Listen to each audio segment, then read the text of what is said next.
रूप हरि महामोहतम कुंज जसु बचन रवि कर धन्य धन्य सदगुरु सुखदाम महिमा कही न जाए। जो कछु कहो तुमरे कृपा मोते कछो बसा। बोले प्रेम से श्री सदगुरु महाराज की जय। श्री सदगुरु महाराज की जय। श्री सदगुरु महाराज की जय। त्रैलोक के पावन प्रातः स्मरणीय अनंत श्री विभूषित परमराध्य सदगुरु महाराज के पाद कदमों में कोटि कोटि बार नमन। सत्संग में आए हुए सत्संग प्रेमी महान भाव माता एवं भक्ति मती वर्गो सबों के अंदर विराजमान परम पिता परमात्मा को कोटि कोटि बार नमन। आज यह ज्ञान यज्ञ हमारे ठाकुर बाबू अपने धर्म पत्नी के दिवंगत आत्मा के शांति हेतु यह ज्ञान यज्ञ करवा रहे हैं।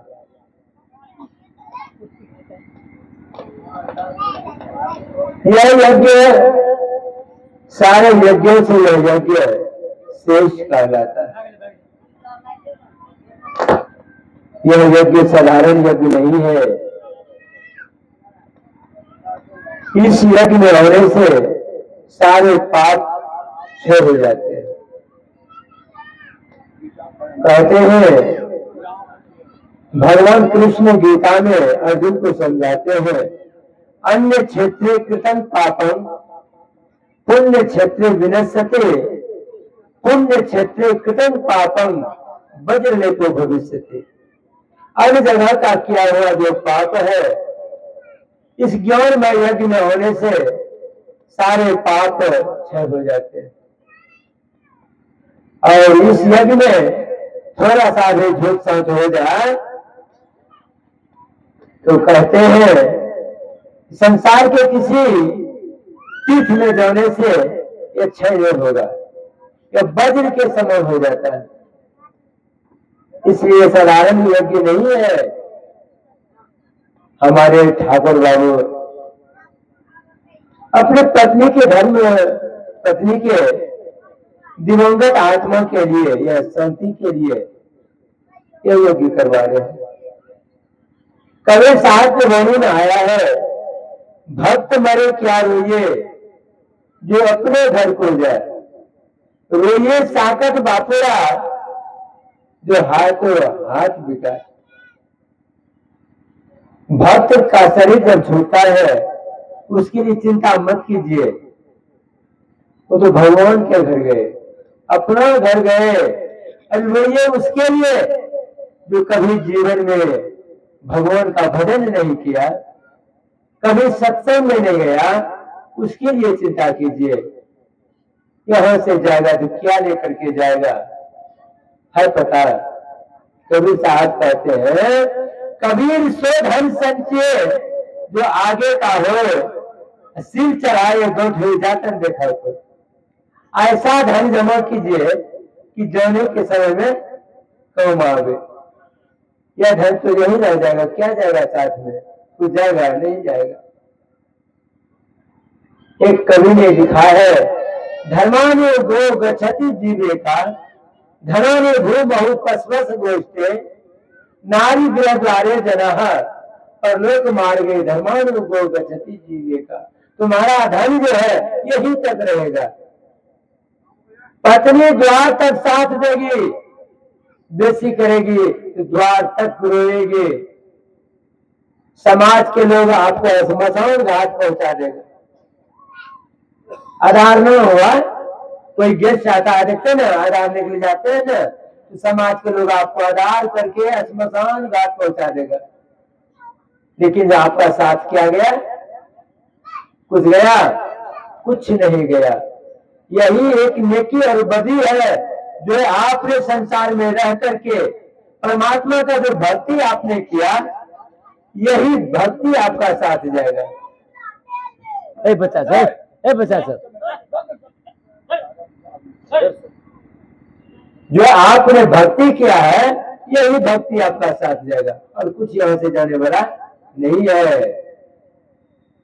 कबीर दर्शन साधकी साहब आवे याद, लेखा की वाही घड़ी बोकी के दिन बाद। कबीर साहब कहते हैं जब साधु महात्मा का दर्शन होता है ना, तो भगवान का याद आता है। लेखा की वाही घड़ी बोकी के दिन बाद। जब तक आप इस सत्संग में बैठे हैं ना, इसी का लेखा जोखा भगवान के रजिस्टर पर है। और दिन भर जो काम करते हैं ना, घर का क्रियाकलाप, यह सब भगवान के घर में लेखा जोखा नहीं है। यही थोड़ा सा जो आप 1 घंटा से 2 घंटा आप सत्संग में बैठे हैं ना, यही भगवान के एक खाता पर आपका नाम दर्ज है। अब बाकी घर का काम काज का नाम जोखा नहीं है। यही आपका एक साथ जाएगा, बाकी कुछ साथ जाने वाला नहीं है। यदि साथ जाता तो कबीर साहब ने कहा, अरे जीवन में बहुत कमाया हीरा और मोती, क्या करें यारो कफन में जेब नहीं होती। अरे कफन में जेब होता तो रुपया पैसा लेकर के यहां से संभल बांध करके जाते, कम से कम वहां दुकानों दरवाजा करके खाते पीते। लेकिन ऐसा तो है नहीं। यहाँ कुछ यहाँ से आपको साथ नहीं जाएगा, सब कुछ यही रह जाएगा, कुछ जाने वाला नहीं है। तो किस दिन के लिए हम नेकी बदी में लगे हुए हैं? जब कुछ जाने वाला नहीं है तो किस खातिर से चोरी बेमोरी झूठ करते हैं? कौन दुनिया के लिए? जीवन में थोड़ा सा के लिए यह शरीर मिला है, थोड़ा दिन के लिए। दिन 10 ने हरवा खेली ले, एक दिन शाश्वत जाना हो, एक दिन यहां से जाना होगा। जब गोपीचंद की माता एक दिन मकान पर से रो रही थी, एक दिन और से आंसू गिरा न गोपीचंद के शरीर पर, गरम आंसू। गोपीचंद ऊपर नजर उठा करके देखता है, माँ रोती है। माँ से जाकर के पूछा, माँ तुम क्यों रोती हो? कहा बेटा कोई बात नहीं है। कहा फिर रोना तो दुख का कारण है ना। दुख का कारण है, जब तक आदमी को दुख नहीं होता है तो रोता नहीं है, जरूर कोई कारण है। बताओ। माँ कहती है बेटा जैसा तुम्हारा शरीर सुंदर है ना, ऐसा ही सुंदर तुम्हारे पिताजी का भी शरीर था, लेकिन आज नहीं रहा। बेटा तुम भी नहीं रहोगे, तुम भी एक न एक दिन चले जाओगे। इसलिए आंख से आंसू चलता है। गोपीचंद ने कहा, माँ इससे बचने का उपाय बताओ। कहा जी बचना चाहते हो तो मजबूत गढ़ में रहो, स्वादिष्ट भोजन खाओ, मुलायम बिछावन पर सो। कहा माँ साधु जीवन में मजबूत घर कहाँ मिलेगा? मकान कहाँ मिलेगा साधु जीवन में?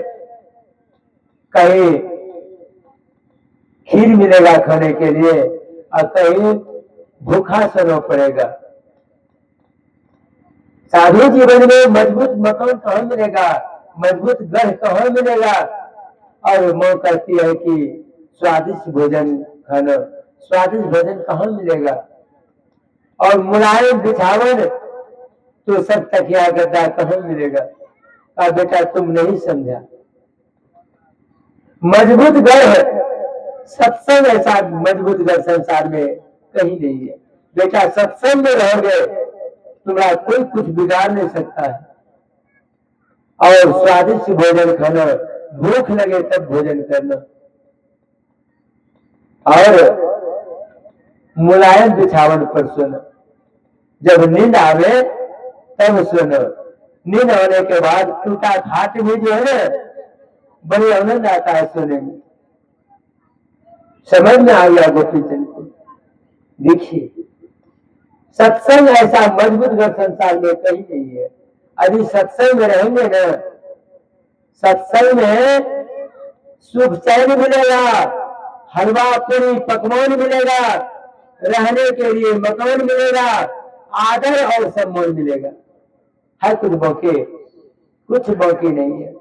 कबीर साहब को एक बार विमान आया था लेने के लिए। कबीर साहब आपके लिए विमान हाजिर है, चलिए आपको स्वर्ग बुला रहे हैं। कहा स्वर्ग में क्या सब चीज है? कहा बाबा स्वर्ग में सुख ही सुख है, सुख का भंडार है स्वर्ग में। कबीर साहब कहते हैं सत्संग होता है वह? कहा यही तो नहीं होता, सत्संग नहीं होता। कबीर साहब ने कहा राम बुलारा भेजिया दिया कबीरा रो, जो सुख साधु संग में सो बैकुंठ न हो। जो आनंद साधु के संग में मिल रहा है, यह आनंद जो है ना स्वर्ग में भी नहीं है आनंद। कितना आनंद है सत्संग में, स्वर्ग से अधिक आनंद है सत्संग में। सत्संग भगवान का निज अंग है। यदि आप सत्संग में बैठे हैं, समझिए भगवान के गोद में बैठे हुए, इतना आनंद है। यदि जीवन में आपने सत्संग कर लिया, तब तो आप परमात्मा के गोद में चले जाएंगे। और समझ लीजिए परमात्मा के गोद चले जाइएगा, कितना सुख मिलेगा। है ठीक है ना? यदि जीवन में सत्संग भजन नहीं किया तो कितना दुख होगा वो जानते हैं? कहा जब जगराज परम चढ़ी बैठतो, रूप देखे तो तैया, मारी सका सा जमपुर ले जेतो, बापो कब भैया रे मूर्ख मन राम का भजन कैया। तब उल्टे पुलटे सुझेगा वह, खाली मूली का मार लगेगा। आज कर लीजिए, जब माता के गर्भ में थे तो कबूल करके आए थे कि हे प्रभु मुझे इस गर्भ से नर्क से मुझे निकालिए, आपका मैं भक्ति करूंगा। और बाहर आकर के आपने संसार में घूमने लग गए, संसार का हवा लग गया और भगवान का भजन को भूल गया। कहते हैं कहो यह जाने के समय में पूछेगा आपको क्या आपने कमाई करके आए। यदि इस जीवन में आपने थोड़ा सा भी भक्ति भजन कर लिया तो भगवान कृष्ण गीता में कहते हैं हे अर्जुन नेहा भी कमनासो अस्ति पतिराये न बुद्धते सत्यमापस्य धर्मस्य प्रायतो महतो भया। हे अर्जुन यदि जीवात्मा थोड़ा सा भी भक्ति कर लेता है तो अनुभव मिल जाता है, महाभय से बच जाता है। महाभय क्या है? मनुष्य शरीर के अलावा अन्य शरीर में चला जाना सबसे बढ़कर के यही डर है, सबसे भारी डर है। कितना सुख है सत्संग में। यदि चले जाइएगा बंदर कुत्ता के शरीर में, भालू के शरीर में, कितना दुख होगा विचार कीजिए। अभी भजन में सुने ऐसे जन्म नहीं पैबा मन रे, ऐसे जन्म नहीं पैबा सुकर स्वर्ण चराचर पसबा, जन्म जन्म दुख पैबा। सुखी तीन आगे धरी देते घास भूसा नहीं पैबा, सुखा भूसा दे देगा टोकरी में। देखिए कितना दुख होगा मन में, बताइए। हरा घास नहीं मिलेगा। हमारे गांव का बात करते हैं, हमारे गांव में ये हलमान था, हल जोतने वाला। जब हल जोतने के लिए जाता था ना, जब बैल बैठ जाता था तो क्या करता था जानते हैं? उसका निंगली पकड़ करके खूब जोर से दर्द करता था मुंह से। जब दर्द बैठाता था ना वो निंगली में कुछ में, तब छटपटा करके बैल उठता था। ऐसा सब ये आदमी है। मिर्चान आंख में तोड़ करके घस देता है। अभी कोई मरचान आंख में घसेगा, पूछिए कितना दुख होगा। और वह बैलजोरी में जीव चला जाएगा, कितना तकलीफ होगा। 184 भरमी के पौ पर यट अटके आ, अब की पाचा न पड़े तो फिर 84 जन। ये तो 84 लाख जोड़ी भ्रमण करते करते एक बात परमात्मा का कृपा हो गया, मनुष्य शरीर दिया, और मनुष्य शरीर पाकर के आप परमात्मा का भक्ति नहीं कर रहे हैं, फिर यह जीव चला जाएगा कौन? 84 लाख जोड़ी में 30 लाख अस्थावर दोनों, 9 लाख जलचर मानो, 11 लाख कृमि कवि गाये, 10 लाख पक्षी गण सुहाए, 20 लाख पशु दोनों हो भाई, 4 लाख बोनस समुदाय। जब 84 छुट्टी जी है तब मनुष्य दे पाइए। कितना संकट होगा, उतना जन्म लेकर के तब मनुष्य परमात्मा ने देता है। और यहाँ आकर के मांस मछली खाते हैं, दारू शराब पीते हैं। बताइए किस जोनी में आप जाइएगा, कितना दुख भोगना पड़ेगा आपको, समझ लीजिए। कहा अधिक जीवन में आपने थोड़ा सा भी भक्ति कर लिया तो मोह भय से बच जाइएगा। देहि नित्यम बद्धो अहम देहे सर्वस्व भारत तस्मात् सर्वाणि भूतानि नोतुम शक्ति महर्षि। भगवान कृष्ण अर्जुन को कहते हैं, अर्जुन 84 लाख जोड़ी भ्रमण करते करते एक बार मनुष्य शरीर मिला है। यह शरीर पा करके यदि ऐसे संत सदगुरु के शरण में जाकर के यदि आपने नाम नाम लेकर के भक्ति करना प्रारंभ कर दिया, हे अर्जुन अन्य जोड़ी में नहीं जाएगा। जब भी मिलेगा मनुष्य शरीर मिलेगा।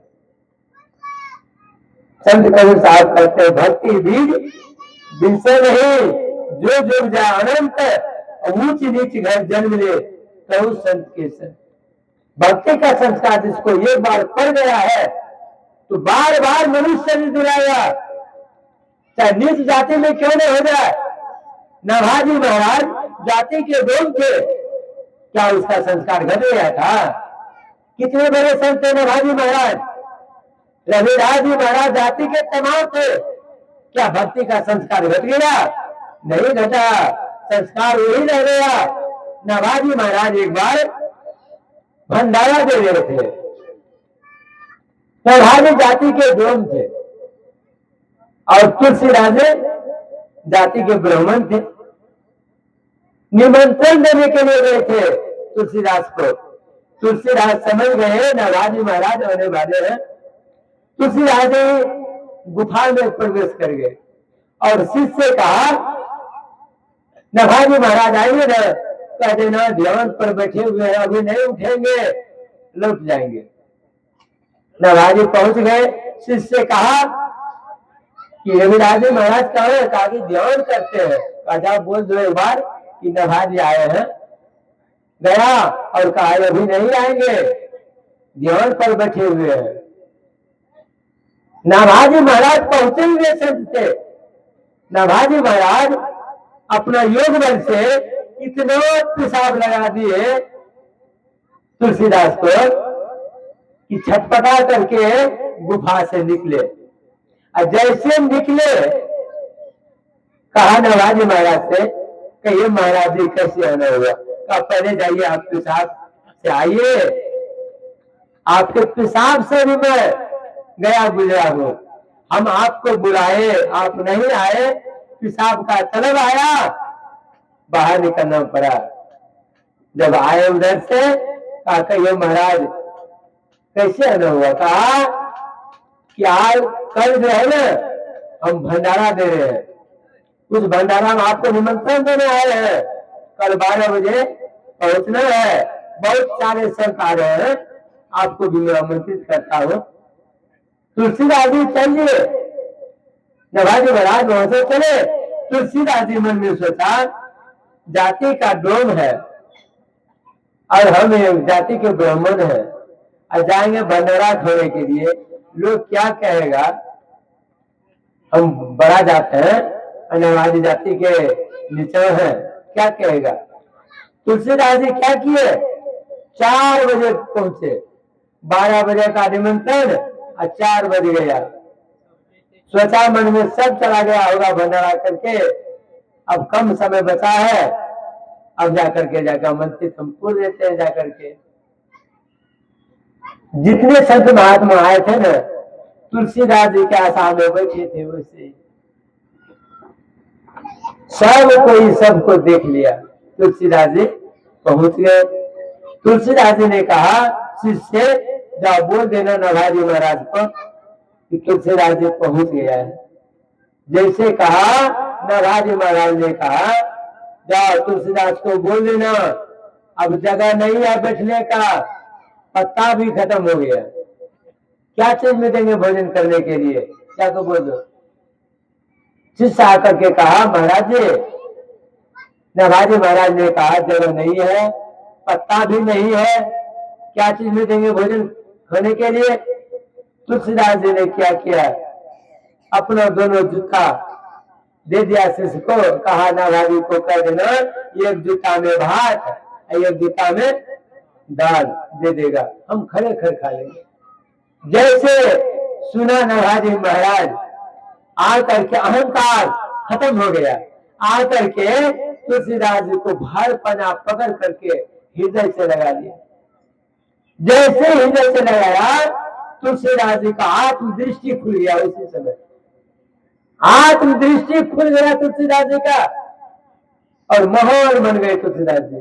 साधारण है, जब तक जीवन में अहंकार रहेगा भक्ति पूरा नहीं होगा। अहंकार जीवन से निकाल दीजिए, संत दरस को जाइए, यदि ममता अभिमान जो जो पांव आगे रहे उनकी तीरथ समान। एक महात्मा जी गए थे एक गांव में, महात्मा जी ने कहा जो 101 तीर्थ किया है उसी के हाथ से हम भोजन करेंगे। गांव के लोग थक गए, जो जाते थे कहने के लिए ना, कहा बाबा ने कितना तीर्थ किया है, कोई कहता था 5, कोई 10, कोई 7, लेकिन 101 तीर्थ करना साधारण है। बाबा 5 दिन हो गया आंजल किया हुआ, कोई खिलौने वाला नहीं बचा। उसी गांव में एक नई बधू आई थी शादीशुदा करके, सत्संगी घर के थी लड़की। जैसे आई उसको मालूम हुआ इस गांव में एक महात्मा जी आए हैं और कहते हैं जो ये 101 तीर्थ किया है उसी के हाथ से भोजन करेंगे। आज महात्मा जी 5 दिन हो गया है आंजल किया हुआ, कोई खिलौने वाला नहीं है। वो नई बधू अपना सास से कहती है कि माता जी सुनते हैं ऐसे ऐसे बात है, अरे माँ यदि आपका आदेश हो जा हम बाबा को अवश्य भोजन कराएंगे। कहा गांव के लोग थक गया है, तुम आज आई है और तुम कहते हो बाबा को भोजन कराएंगे, कितना तीर्थ किया है। कहा माँ यदि आपका आदेश हो जा तो जरूर हम बाबा को भोजन कराएंगे। कहा ऐसा तुम्हारे में गुण है तो जा भोजन करा। बाबा के पास गए, कहा बाबा चलिए हम आपको भोजन कराएंगे। कहा बेटी तुमको मालूम नहीं है, तुम तो आज आई ना, आज 5 दिन से हम भूखे प्यासे हैं, कोई भोजन कराने वाला नहीं है।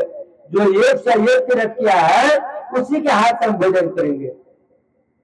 तुम कितना तीर्थ किया है। कहा बाबा मैं सुनी हूं संत दरस को जाइए तभी ममता अभिमान जो जो पांव आगे बढ़े कोटि तीर्थ समान। यदि एक वेद यदि साधु के दर्शन के लिए बढ़ता है तो 1 करोड़ तीर्थ होता है। बाबा घर से चली हूं, कितना बेग उठा करके और कितना करोड़ तीर्थ हुआ आप ही बोलिए। कहा बेटी धन्य है तुम धन्य है, चलो उठा कमंडल, चलो भोजन करा। देखिए करोड़ तीर्थ होता है। ये बेग उठा करके यदि संत महात्मा का दर्शन करने के लिए जाइएगा 1 करोड़ तीर्थ होता है एक डेग पर। कितना डेग उठा करके आई है, कितना करोड़ तीर्थ हुआ, साधारण हुआ। इसलिए कहा साधु नाम दर्शनम पुण्य तीर्थम भूताहि साधु है कालन फलंते तीर्थ सदो साधु संगम। साधु का दर्शन ही सबसे बड़ा तीर्थ है। तीर्थ गए एक फल, संत मिले फल चार, सदगुरु मिले अनेक फल, कहे कबीर विचार। यदि संत सदगुरु का दर्शन हो जाता है अनेकों फल मिलता है, अनेकों फल मिल जाता है। ये साधारण तीर्थ नहीं है, इस तीर्थ को ज्ञान यज्ञ कहते हैं। ज्ञान का भंडार यहाँ है। इस यज्ञ में होने से सारे पाप क्षय हो जाते हैं, सारे पाप क्षय हो जाते हैं। मुहूर्त मपी यो दक्षे ना सागरे मनसा सह सर्व करते पापानाम तस्य जन्म शताब्दम। जो मुहूर्त भर भी ना सागरे मन को रोक खड़ा रहता है तो सैकड़ों जन्मों का किया हुआ जो पाप है क्षय हो जाता है। थोड़ा सा भी यदि ध्यान बन गया, तुलसीदास जी कहते हैं एक घड़ी आधो घड़ी आधो में पुराग तुलसी संगत साधु की हरो कोटि अपराध। ये घड़ी में 24 मिनट होता है, ये घड़ी में 24 मिनट, आधा घड़ी में 12 मिनट, आधो में पुराग 6 मिनट। यानी 6 मिनट भी आपने सत्संग को बढ़िया से सुन लिया, जीवन में उतार लिया और ध्यान बन गया तो गोस्वामी तुलसीदास जी कहते हैं कि करोड़ों जन्मों का क्या हुआ जो पाप है क्षय हो जाता है, क्षय हो जाता है। इसलिए जीवन में यदि शरीर त्याग के समय में यदि परमात्मा के प्रति आपका ध्यान लगा रह गया तो अर्जुन से भगवान कृष्ण कहते हैं हे अर्जुन मेरा दिव्य शरीर को पता है। प्राण काले वर्षा चरण भक्तिया युक्त योग बलेन सेव भूमि मध्य परमावेशु परम पुरुष मुपैति दिव्यम। हे अर्जुन जो विकुटी के बीच में शरीर त्याग के समय में ध्यान लगा करके रहता है और मेरा स्मरण करता है, हे अर्जुन मेरा दिव्य शरीर को प्राप्त करता है, वह मेरा दिव्य शरीर को प्राप्त करता है। ऐसा ध्यान कब बनेगा? जब अपराध दिन मौन जाप मौन ध्यान दृष्टि साधन में लगे रहिएगा तो मरने के समय में भी यह जाप आपको नहीं छूटेगा, वह जाप आपके साथ लगा रहेगा। यदि जीवन में आपने कभी भगवान का भजन नहीं किया तो मरने के समय में आजाद नहीं होगा। यार एक बुढ़िया बेचारी कभी भगवान का नाम नहीं लिया था, कभी नहीं। जब बुढ़िया मरने लगी तो बेटा ने कहा गे माँ राम राम कही न, कह रे बेटा मकई खेतों में थे पर लो। अरे हमें की लगे जो मकई का जो तैयारी कर कहीं सब होते मार तो जा कहीं न राम राम। बुढ़िया बहला दे बात का कहवे नहीं करे। रामो नाम का आदमी हो जाते रे क्योंकि रे रामो हम माँ देखी नहीं बचते चलता हमारा तन अभी थोड़ा देखी के कही देते न कि रमो गए मत हम हम माँ उधार भा जेते, छुट्टी मिली जेते संसार सागर से। बेचारा रमो समझदार होर खड़ा करी अले खड़ा छे अंगना में कहते गे माँ चिन्ह केच गए कहते हाँ केच गेगा कहते परमिलिया बाप नहीं छिगे लेकिन रमो नहीं कह परमिलिया के बाप कही के बेचारी शरीर छोड़ देते। देखिए यदि जीवन में आपने कभी भगवान का भजन नहीं किया तो याद कर लीजिए मरने के समय में भी भगवान का नाम याद नहीं होगा। आपके बाल बच्चे आपको कहते रहेंगे माता जी राम राम कहिए, नहीं होगा, नहीं कीजिएगा भगवान का भजन, कभी नहीं होगा। इसलिए कि जीवित अवस्था में आदत लगाइए। यदि जीवित अवस्था में आप आदत लगाते हैं तो मरने समय में भी आपका आदत लगा रहेगा। आज कर लीजिए। अर्जुन पूछते भगवान से भगवान यदि भजन भेद ले लिया और कहीं शरीर छूट गया, भक्ति पूरा नहीं हो सका, कहीं उसका जीवन अधोगति में तो नहीं चला जाता है। जिस तरह से आकाश में बादल लगता है हवा बहने के बाद क्षण भिन्न हो जाता है, उड़ जाता है मेघ, देखते हैं ना। कहीं उसी तरह उसका जीवन क्षण भिन्न नहीं हो जाता है। भगवान कृष्ण अर्जुन को कहते हैं कि अर्जुन ऐसा नहीं होता है, कल्याणकारी व्यक्ति को कभी दुर्गति नहीं होती है। कल्याणकारी व्यक्ति को कभी दुर्गति नहीं होती है। नरेन्द्र विद्यते न ही कल्याण दुर्गति चाहती। हे अर्जुन, कल्याणकारी व्यक्ति को कभी दुर्गति नहीं होती है। जब भी जन्म होगा मनुष्य शरीर मिलेगा और मनुष्य शरीर में भक्ति करके और आना और जाना का चक्र लगा रहेगा। जब तक भक्ति पूरा नहीं होगा तब तक मनुष्य शरीर मिलेगा और अंत में जब भक्ति पूरा हो जाएगा तब आपको आना और जाना का चक्र जो है आवागमन खत्म हो जाएगा। सबसे बढ़कर के दुख है आना और जाना का चक्र जो है, यही दुख है। शरीर मर जाता है, भसा दिया जाता है, जला दिया जाता है शरीर को, लेकिन जीवात्मा नहीं मरता। जीवात्मा नहीं मरता है। शास्त्र में आया है, भगवान कृष्ण गीता में कहते हैं, अर्जुन नैनं छिदन्ति सहस्राणि नैनं दहति पावकः न चैनं क्रेदे त्यापो न सलति मारुतः। हे अर्जुन, ये जीवात्मा शस्त्र इसको काट नहीं सकता है, अग्नि जला दे सकती है दिल को, पानी गिरा नहीं कर सकता है, हवा सुखा नहीं सकती है। ये जीवात्मा अजर अमर है, इसका नाश नहीं होता है, इसका नाश नहीं होता है। ये जीव अजर अमर है। इस शरीर न हिंदू है न मुसलमान है, न यह जीव औरत है न यह जीव मर्द है। जीव जीव है जो जैसा कर्तव्य करता है ना। गीता को 16वां अध्याय को उल्टा करके पढ़िएगा। औरत शरीर कैसे मिलता है, कौन कारण से, बिल्ली का शरीर क्यों मिलता है, सब स्पष्ट लिखा हुआ गीता में 16वां अध्याय में। अंतिम में कर्म के अनुसार औरत का शरीर मिलता है। आदि जो मर्द को छोड़ करके पहले भोजन बनाकर अपना खा लेती है, उसमें लिखा हुआ बिल्ली जोड़ी में जाता है जी। देखिए, इसलिए जीवन सत्संग जो है आपको ज्ञान सिखाता है। सत्संग में आइएगा, ज्ञान आपको मिलेगा, क्या करना चाहिए क्या नहीं करना चाहिए। लोग कहते हैं ज्ञान तो हो गया है लेकिन अभी तक आपको विवेक नहीं हुआ है। इसका मतलब विवेक भी होता है। विवेक किसको कहते हैं? ज्ञान तो हो गया कमाने खाने लायक, लेकिन विवेक विवेक कहते हैं उसको जीवन में क्या करना चाहिए क्या नहीं करना चाहिए, क्या खाने योग्य है क्या खाना चाहिए क्या नहीं खाना चाहिए। जिसके अंदर ऐसा ज्ञान हो गया उसको कहते हैं विवेकशील आदमी। नहीं तो पढ़ लिख करके डॉक्टर साहब, इंजीनियर साहब, वकील साहब दारू पीता है, मांस मछली खाता है, उसको कहिएगा विवेकशील आदमी। विवेक तो उसी को कहते हैं जो कि ज्ञानी होता है। इसलिए जीवन में सत्संग ज्ञान सिखाता है। राजा अजय कर्मवश एक बार सर्पध्वनि में चला गया था। सर्पध्वनि में चला गया था राजा अजय। श्राप से कहा, महाराज यह सर्पध्वनि में कब तक हमको रहना पड़ेगा।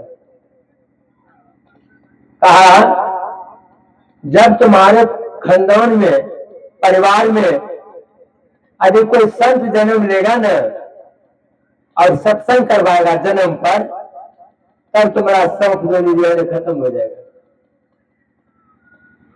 अब राजा आज गया सर्पध्वनि में। अब ऐसा में है हमारे परिवार में कब संत जन्म लेगा, कब सत्संग करवाएगा, तब हमको फिर मनुष्य शरीर मिलेगा। तब तक अजगर जोनी में बेचारा है पड़ा हुआ सब। छठा पुष्प बीत गया। अब देखिए ये पुष्प कितना दिन टिकता है। छठा पुष्प बीत गया, सांप जोनी में आशा में है, मरना देना सांप जोनी। सतवां पुष्प में राजा जनक जन्म लिया। जब राजा जनक जन्म लिया तो इसी तरह से जन्म के अवसर पर सत्संग करवा रहे थे। जब सत्संग करवा रहे थे तो सांप को मालूम हो गया हमारे परिवार में आज सत्संग हो रहा है। सांप इतना तेजी से आया, इसी तरह से आदमी हजारों बैठा हुआ था, सांप दौड़ते हुए आया, हाहाकार मच गया, आदमी सब उठ करके खड़ा हो गया। विषैला सर्प आकर के मंच पर जबके बगल में जाकर के खड़ा बैठ गया। सत्संग सुना, भरपूर सत्संग सुना। जब सत्संग सुना हुआ हो गया तो जितना श्रोतागण बैठे हुए थे सब ने कहा महाराज ये कौन है? कहा हमसे तुम सुनना चाहते हो कि इसी से सुनवा दे? कहा बाबा इसी से सुनवा दीजिए तो और बढ़िया की बात है। महात्मा जी ने कमंडल से जल लेकर के उस सर्प के ऊपर में जैसे छीटा है वह दिव्य शरीर में आ गया, राजा के शरीर में आ गया, सर्प जो नहीं खत्म हो गया। कहा धन्य है महाराज जी, आज आपके दर्शन से मेरा जीवन उद्धार हो गया। आपके दर्शन से मेरा जीवन उद्धार हो गया। साधु का दर्शन साधारण दर्शन नहीं है, साधु के दर्शन से जीवन कल्याण हो जाता है। कहा महाराज आप कौन है? कहा मैं इसी कुल का, इसी खानदान का, मैं राजा बसु का पुत्र राजा आज हूं। कर्मवश में श्राप से सर्प जोनी में चला गया था। 6 पुरुष बीत गया तो हमारे परिवार में सत्संग नहीं करवाए, लेकिन आज 7वां पुरुष में राजा जनक जन्म लिया है और सत्संग करवा रहे हैं। आज गुरुदेव आपका दर्शन से मेरा जीवन कल्याण हो गया, सुधार हो गया। देखिए साधु नाम दर्शनं पुण्य तीर्थं भूताय साधु कालन फलंते तीर्थ साधु साधु संगमः। साधु का दर्शन ही सबसे बड़ा तीर्थ कहलाता है। बहुत बड़े बड़े पाप क्षय हो जाता है। कितना महाभारत में पाप हुआ था, कितना आदमी मारा गया था, लेकिन अर्जुन को भगवान कृष्ण ने क्या किया? भगवान कृष्ण ने कहा हे अर्जुन सर्वधर्मान् परित्यज्य मामेकं शरणं व्रज अहं त्वा सर्व पापेभ्यो मोक्षयिष्यामि मा शुचः। हे अर्जुन सारे कर्मों को तुम हमारे पास छोड़ दो और तुम हमारे शरण में आ जाओ, मैं सारे पापों को मुक्त कर दूंगा, सारे पापों को मैं मुक्त कर दूंगा। भगवान कृष्ण ने कहा जीवन में अच्छा और बुरा कर्म होते ही रहता है, एक कर्म क्षेत्र कहलाता है। लेकिन ऐसे ऐसे संत महात्मा आते हैं, संत महात्मा के दर्शन से बहुत सारे पाप क्षय हो जाते हैं। संत का दर्शन रोज करना चाहिए, दिन में 100 बार करना चाहिए। यदि 100 बार नहीं कर सकते हैं तो कम से कम दिन भर में 1 बार अवश्य कर लीजिए। यदि 1 बार नहीं कर सकते हैं तो सप्ताह में 1 बार कर लीजिए। सप्ताह में 1 बार नहीं हो तो 15 रोज में 1 बार साधु का दर्शन अवश्य कीजिए। कहा 15 दिन में यदि साधु का दर्शन नहीं कर सकते हैं तो महीनों में 1 बार कर लीजिए। तो कहने वाला कहते हैं कि बाबा हम पंजाब चले जाएंगे, 6 महीनों नहीं आएंगे, तब का 6 महीनों में भी आकर के साधु का दर्शन कर लो। यदि 6 महीनों में साधु का दर्शन नहीं हुआ, साल भर में 1 बार कर लो। इससे क्या होगा? सारे पापों से तुमको मुक्ति मिल जाएगा। इसलिए कहा पिंड पाते या मुक्त है सह मुक्ति तुम मन्यते देहि ब्रह्मत्व मयाते जराना सौंदर्यता अनन्यता यदायाति तदा मुक्त है सह उच्यते।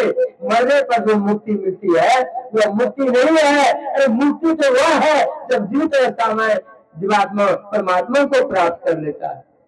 कभी साहब के भरे में है साधु भाई जीवित नहीं करो, ऐसा जीवित अवस्था में परमात्मा को प्राप्त कर लो, मरने पर परमात्मा मिलेगा। पर मरने के बाद आप भक्ति कर पाइएगा। जिंदा में तो ढेर भक्ति करते हैं और मरने के बाद भक्ति होगा? नहीं होगा। इसलिए यह जीवन थोड़ा दिन के लिए आया है। कितना बजे? थोड़ा दिन के लिए आया है। परमात्मा का भक्ति कीजिए।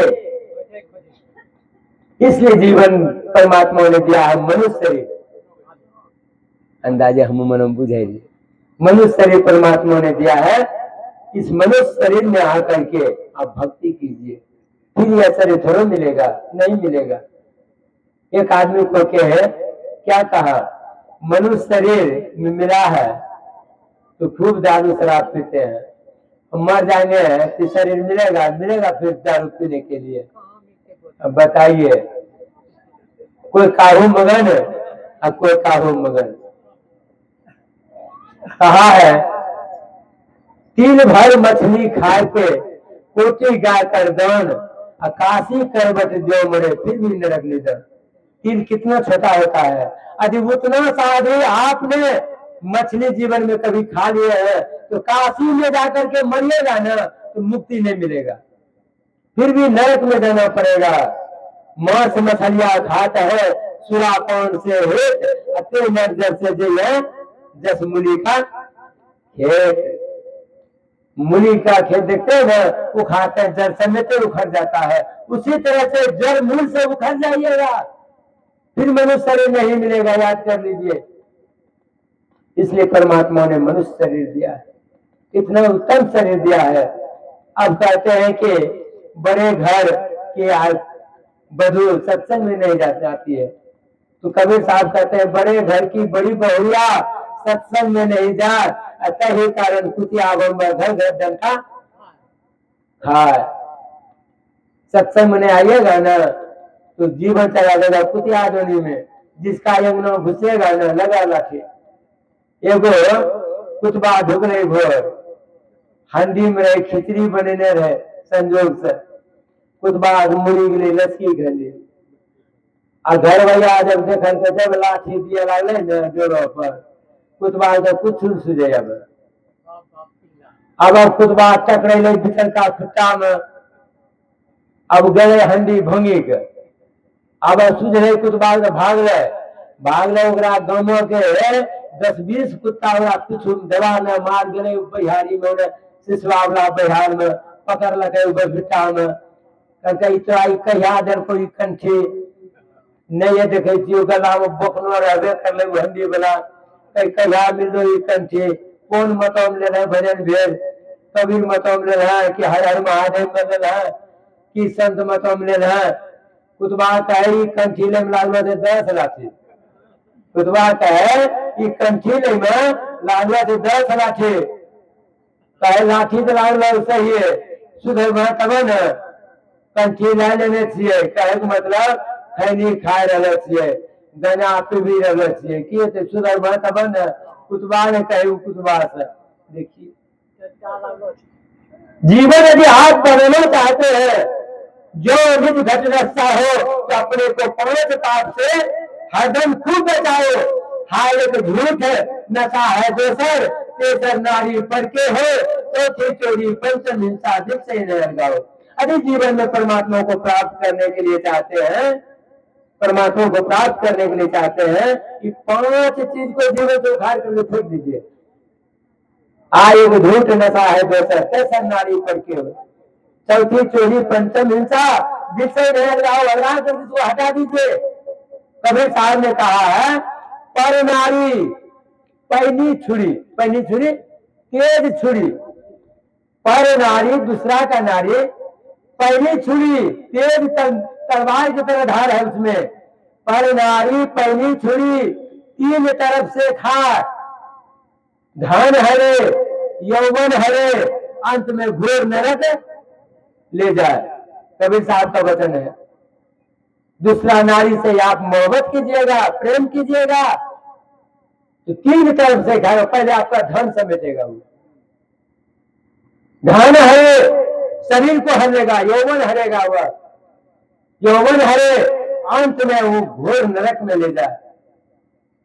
यह सुन करके जीवन को उतारिए, जीवन में जब उतार लीजिएगा तब परमात्मा से आपको दर्शन होगा। परमात्मा का दर्शन साधारण दर्शन है, साधारण दर्शन नहीं है, बड़ी कठिन मार्ग है। साथ में आया आहुति सत जागृत प्राप्त बोधन सृष्टि धारा कव्यो बदंती हे जागृत उठो, अज्ञान निंदा से जागो और श्रेष्ठ पुरुषों के समीप जाकर के ज्ञान प्राप्त करो। जिस तरह छुरे की धार तीक्ष्ण दुस्तर होती है, तत्वज्ञानी लोग इस मार्ग को दुर्गम बताते हैं।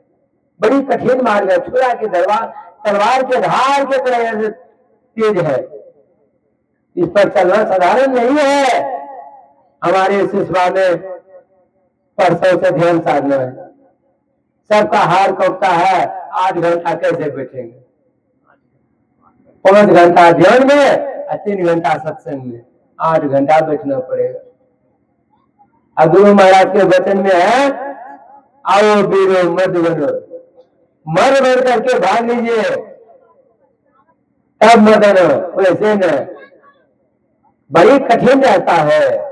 अब गौतम तुलसीदास जी ने कहा, सुलभ सुखद मार्ग है भाई, हे भाई यह रास्ता बड़ी सुलभ है। गोस्वामी जी कहते बड़ा सुलभ है, और उधर कहते हैं बड़ी कठिन मार्ग है। कहा सुलभ किसके लिए है?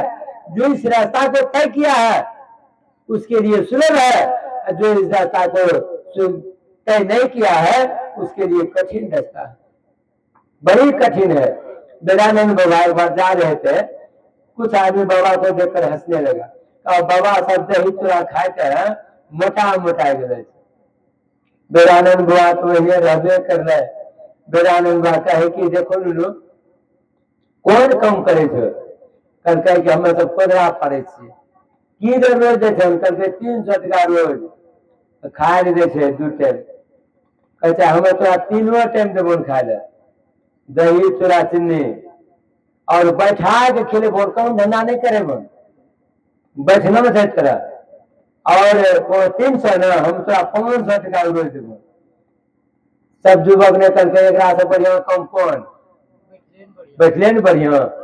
बाबा के साथ धर लेके बाबा बैठले, लहबल के लहबाए के ओकरा करके बैठो ध्यानो में, तब दे चूड़ा बैठो।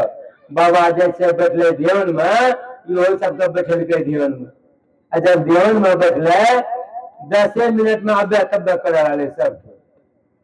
जब अब्बे तब्बे करा रहे ना, तो क्या बढ़िया कुदरे पारबो ठीक, सब कठिन बैठते वो ठीक है। बाबा ध्यान है मैं इस सब पे फिरा देखिए, कोदरा पारबो ठीक, लेकिन साधु बनबो ठीक नहीं। बड़ा कठिन मार्ग है इस पर चलना, इसलिए जीवन को बनाने के लिए साधु महात्मा बनते हैं। कबीर साहब को एक सेठ ने पूछा था, कबीर साहब साधु किस लिए बने हैं? आप लोगों को यदि पूछ दे साधु किस लिए बने हैं, क्या कहिएगा? भंडारा खाने के लिए, क्या कहिएगा? कबीर साहब ने कहा था मौत के डर से साधु बने। अब मौत के डर से, मौत कौन नहीं जानता है? सबको जानता है एक दिन मरना है, फिर डर कौन बात के? सेठ ने कहा डर कौन बात के, मरना तो सबको है।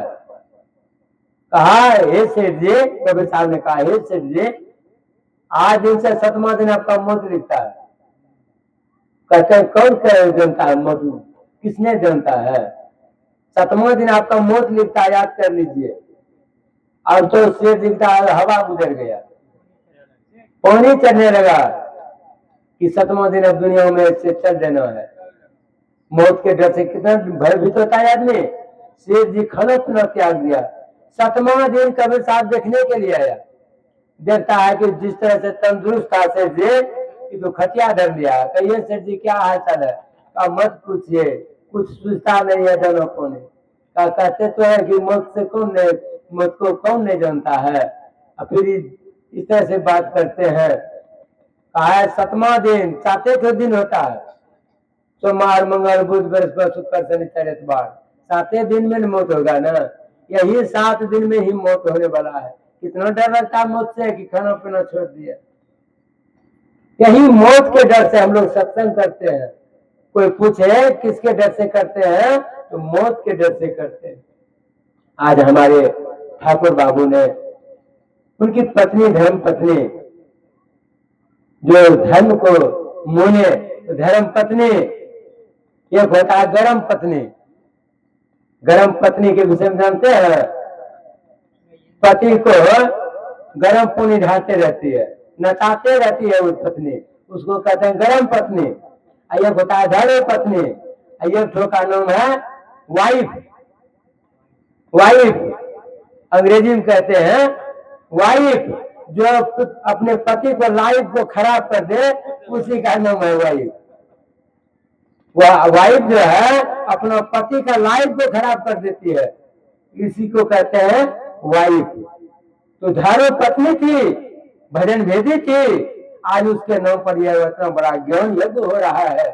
संसार से चली गई, वो तो अपना घर गई है, वह तो सुख ही सुख हो रहा उसको। जो बाकी बचा हुआ है वो अपना सोच ले कि हमको भी जाना है, हम क्या करके जाएंगे। आज कर लीजिए, अरे उसका बेटा है, बेटी है, भाई है, वो भी सोच लीजिए हम क्या कर रहे हैं, हमको भी जाना है, तो क्या लेकर के जाएंगे।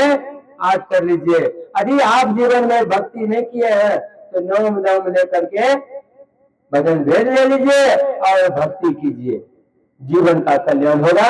यही आप सबों के बीच में कहा, मैं अपना वाणी को यही बयान देता हूँ। बोलिए प्रेम से श्री सद्गुरु महाराज की जय। आइए ये भजन सुनते हैं श्री सद्गुरु महाराज।